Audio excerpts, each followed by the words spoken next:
may be seated.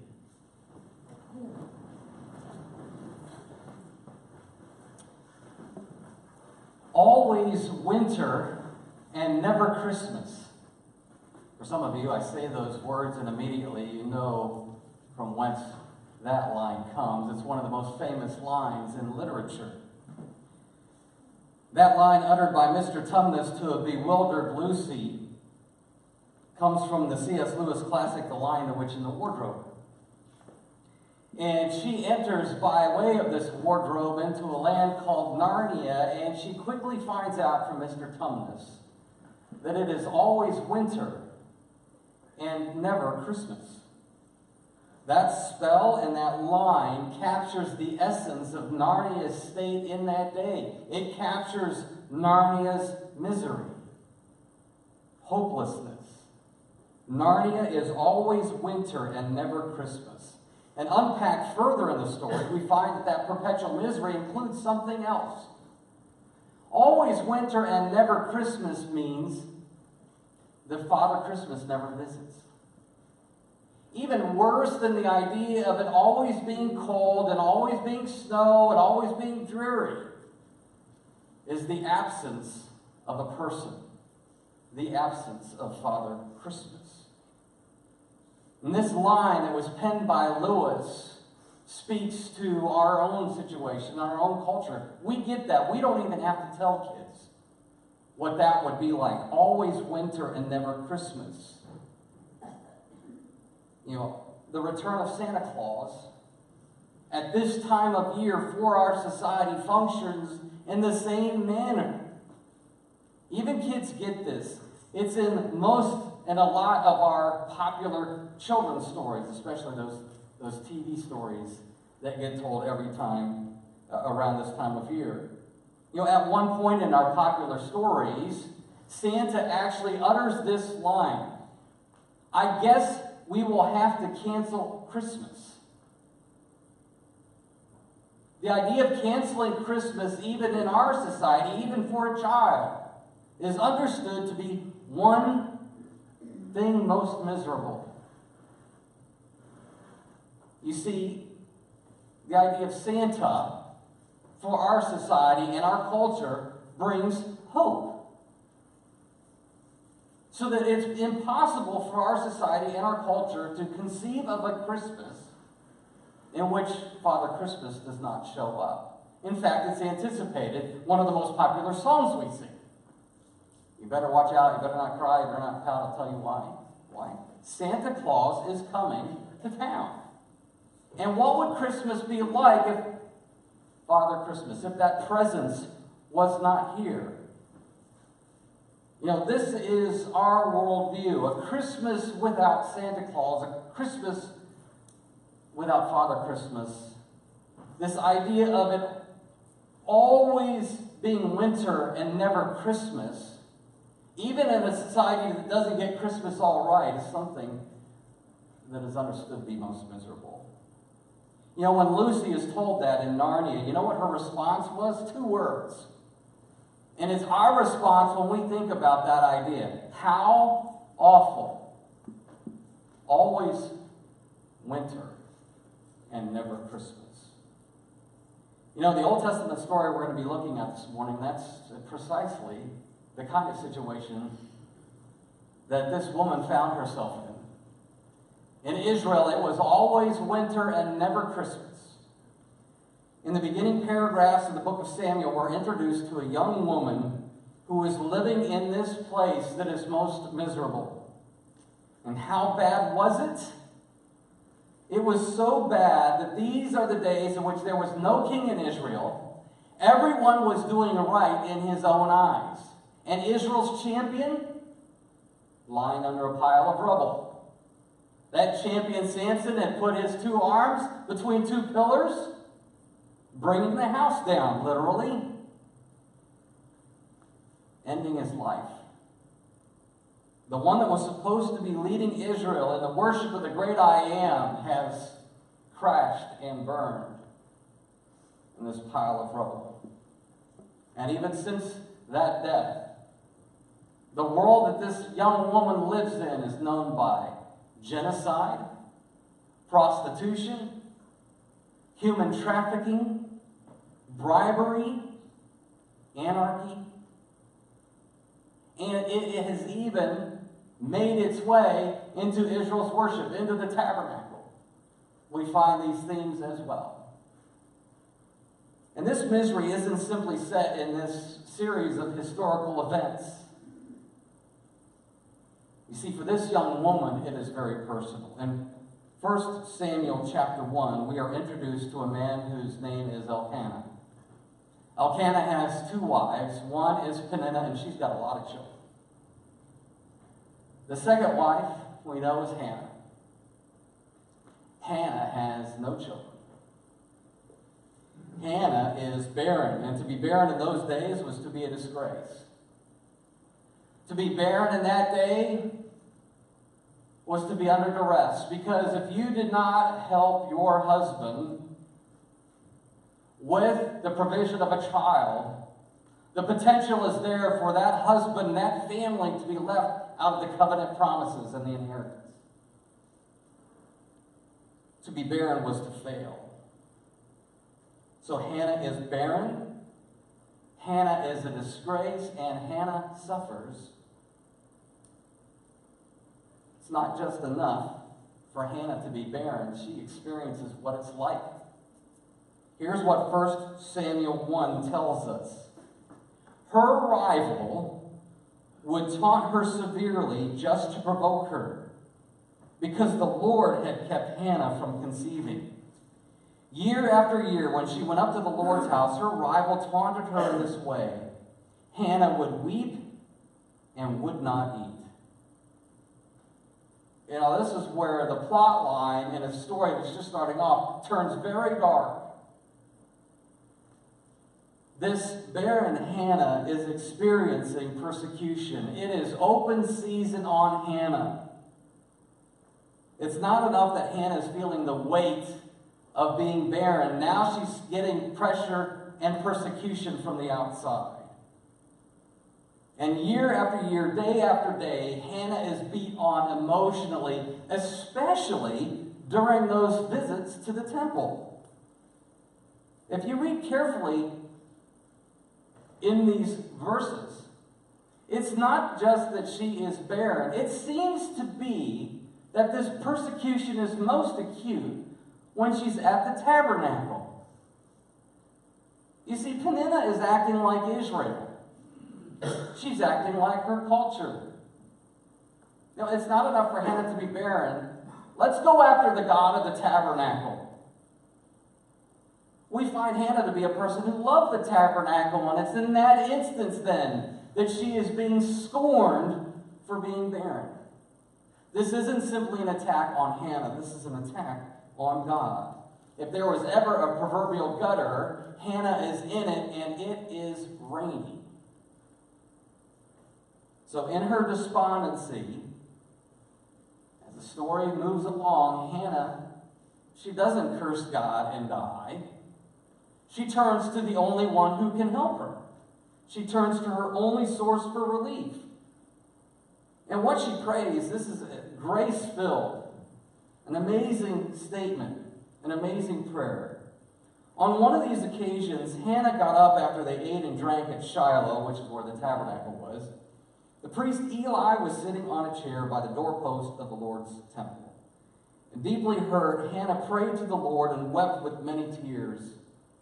Making a vow, she pleaded, "Lord of armies, if you will take notice of your servant's affliction, remember and not forget me, and give your servant a son. I will give him to the Lord all the days of his life, and his hair will never be cut." All the days.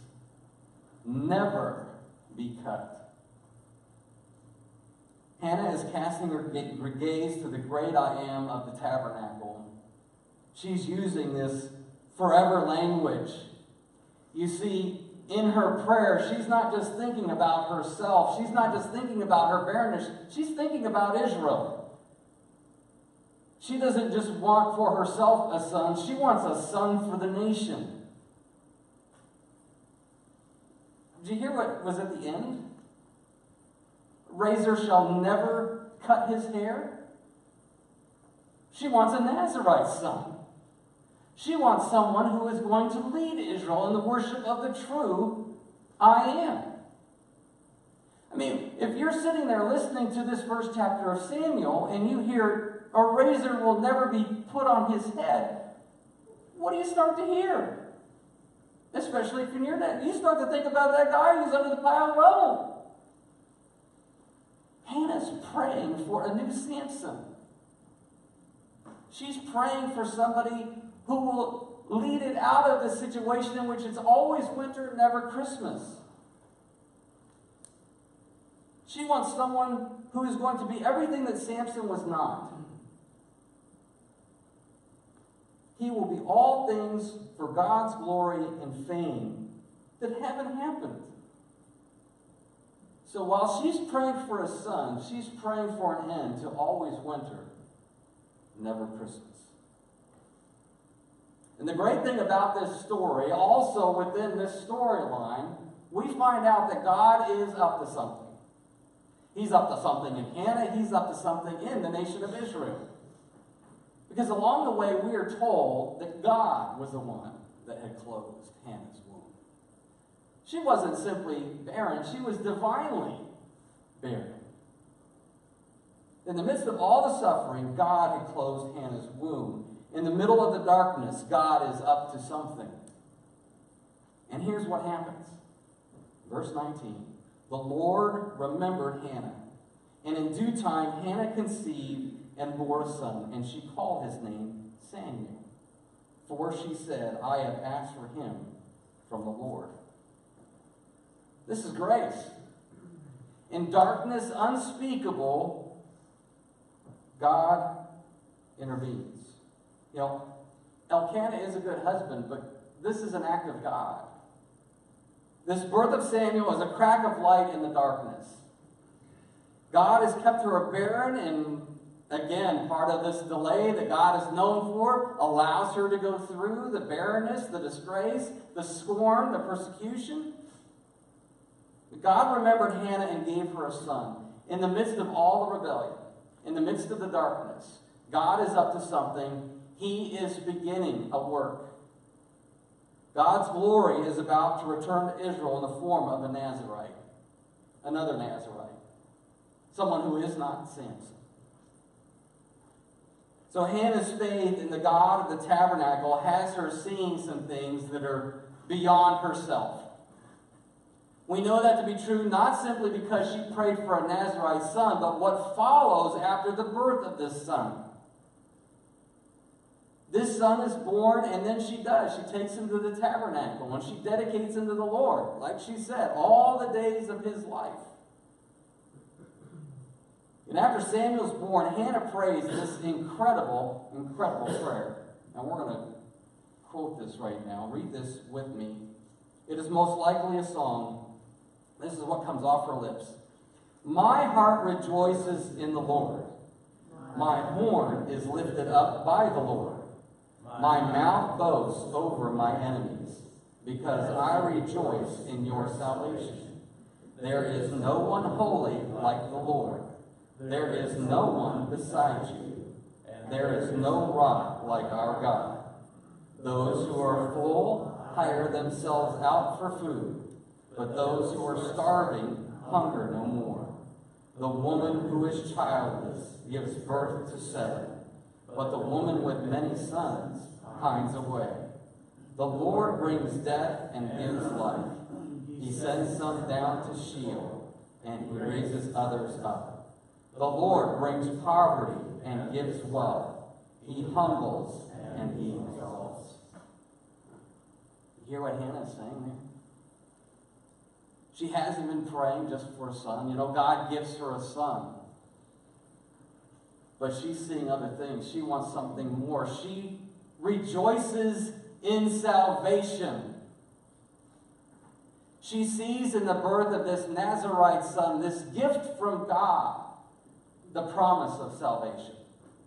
Not just for Israel, but for all people. God is beginning to turn the tables. He kills, he brings life, he brings down to Sheol, he raises up through the birth of Samuel. God is bringing this winterized Israel new life. Samuel represents the resurrection of Israel. But Hannah knows there's something even bigger than this. She has prayed for a Nazirite son, but listen to these words toward the end. Hannah knows something bigger. These are at the end of this song. Those who oppose the Lord will be shattered. He will thunder in the heavens against them. The Lord will judge the ends of the earth. He will give power to his king. He will lift up the horn of his anointed. Now, we could easily run right over those words. It sounds like just any other song that we might sing from the Old Testament. But do you hear what she said there? He will give power to his king. What king? What king? There is no king in Israel. She lives in this era in which there is no king in Israel and everyone is doing right in his own eyes. In the birth of her son, then, she is banking on a promise that God had made way back to the children of Israel in the Pentateuch. The promise of a king. Someday you will have a king. And Hannah's prayer is that this promise is going to be fulfilled through this Nazirite son. You see, this king, according to God's promises, was going to come and make everything right. And the absolutely amazing thing about this prayer isn't simply Hannah's faith and resting on that promise. It's what God is doing, because you understand that 25 miles to the south of Hannah, as she prays, is a home led by a father named Jesse. A home full of boys. And into that home is about to be born a son. Samuel's the forerunner. He's the Nazirite. But David is on his way. God is working. God is up to something. So fast forward then 1,000 years to another birth announcement, to another woman against the backdrop of darkness and corruption.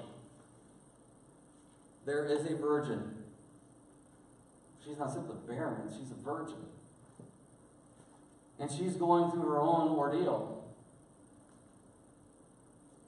And in speaking of her own circumstances, on her lips, as she is giving this announcement, as she is also rejoicing over what God has promised her, in Luke 1, we find this virgin named Mary quoting Hannah. My soul, let's read this with me.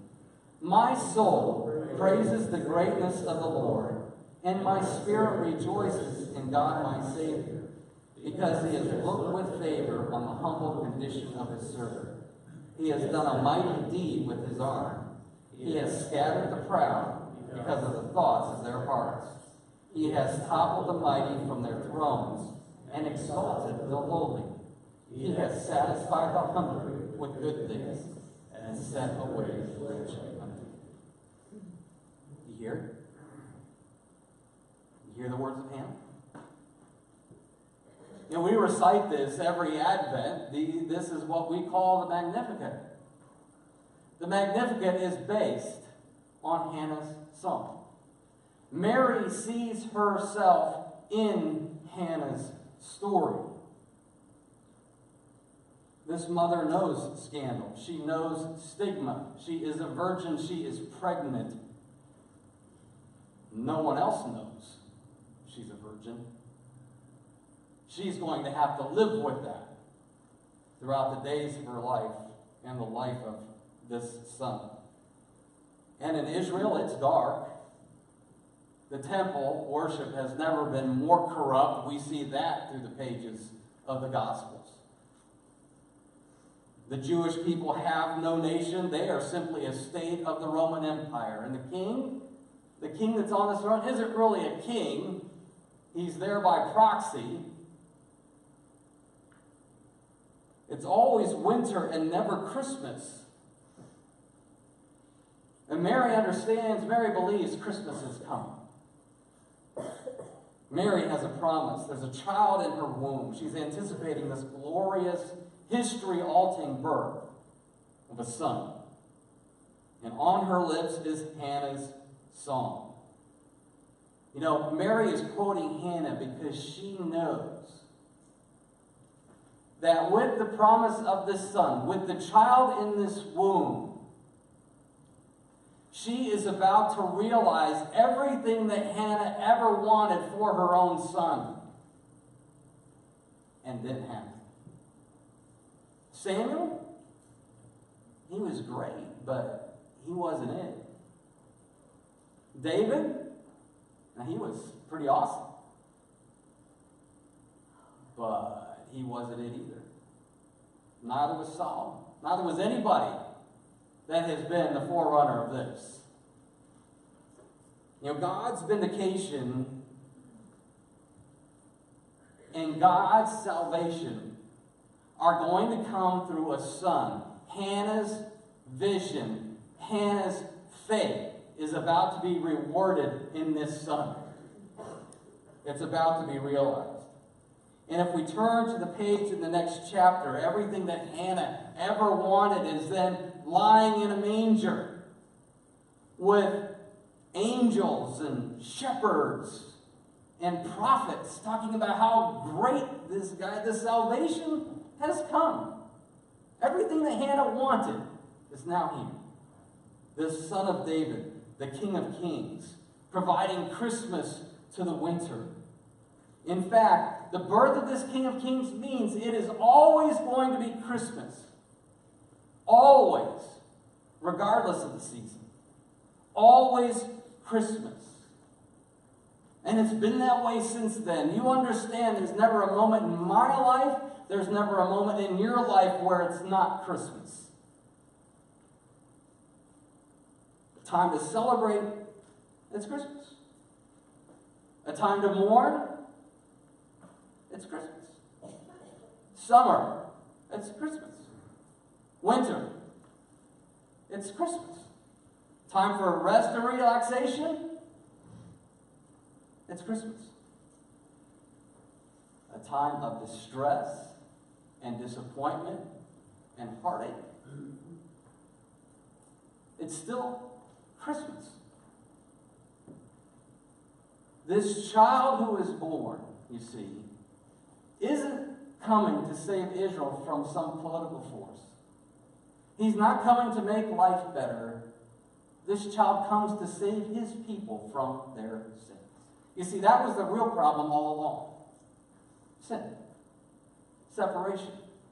That's what makes it always winter and never Christmas. And this son who is in a manger is going to live and going to die. You want to know how dark it is in Israel?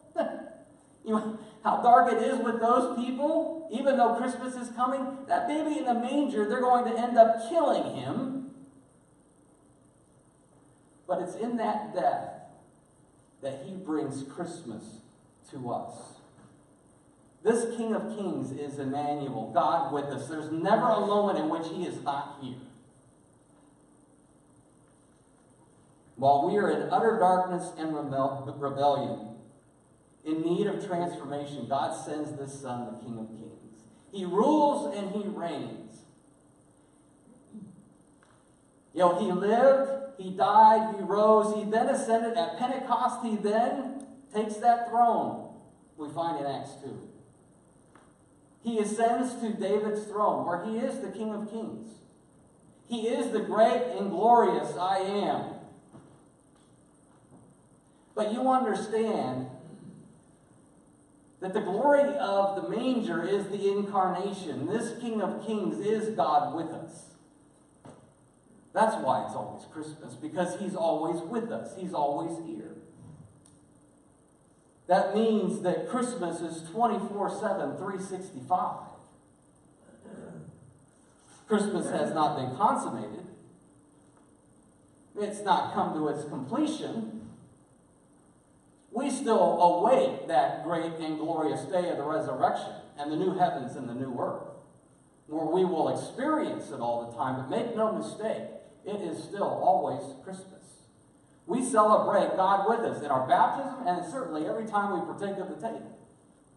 When we say Christ is here, Christ is true here, Christ is with us. Christmas is here with us. It's always Christmas in spite of the winter. It can be very, very easy to begin to believe that it's still winter and never Christmas.